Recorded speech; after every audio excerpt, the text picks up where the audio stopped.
আল্লাহর কাছে ক্ষমা চাও, দুনিয়াটা কিছুই না রে যুবক। ওই কবরে যাওয়ার পরে গুনাহগারের কবরের দুই পার্শ্বের মাটির চাপ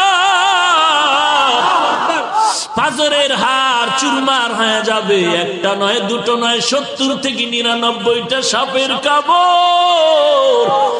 কবরের ভিতরে জাহান্নামের আগুন। এরে বান্দা, এখনো কি আল্লাহর রাস্তায় ফিরে আসবি না? আল্লাহ দেখায় দেয় দুনিয়ার বিল্ডিং এর আগুনে কত যুবকের লাশ, আর চিৎকারের আওয়াজ, বাঁচাও বাঁচাও। একটু চিন্তা করে দেখ, যখন আগুন লাগছিল শরীরের মধ্যে তখন ওদের কেমন লাগছিল, অবস্থাটা কেমন হয়েছিল।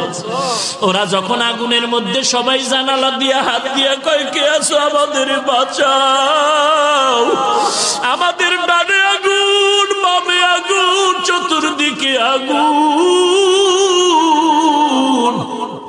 এই দুনিয়ার আগুন থেকে হাজার হাজার হাজার তাপের মাত্রার আগুন হবে জাহান্নামের আগুন।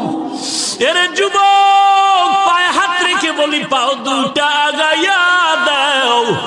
আমি তোর পায়ে ধরে বলি, আর গুনাহ করিস না রে যুবক, আর গুনার পথে যাইও না। নামাজ পড়ো, পর্দা করো, মা বাবার খেদমত করো, আল্লাহওয়ালাদের দোয়া নিয়ে চলো। আল্লাহর কাছে ক্ষমা চাও, দুনিয়াটা কিছুই না রে যুবক। পায়ে হাত রেখে বলি, এই যে বন্যা হয়ে গেল কয়েকদিন আগে, কত মানুষ বন্যায় মরে গেল। ঢাকার শহরে গাড়ির উপরে গাছ পড়লো, গাছে আঘাতে গাড়ির মধ্যে মানুষ মরে গেল।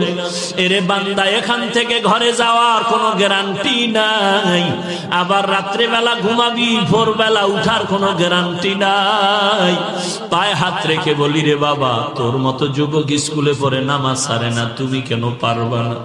তোমার মতো যুবক চাকরি করে নামাজ ছাড়ে না, তুমি কেন পারবা না? কিসের বাহাদুরি করো? কিছুই না।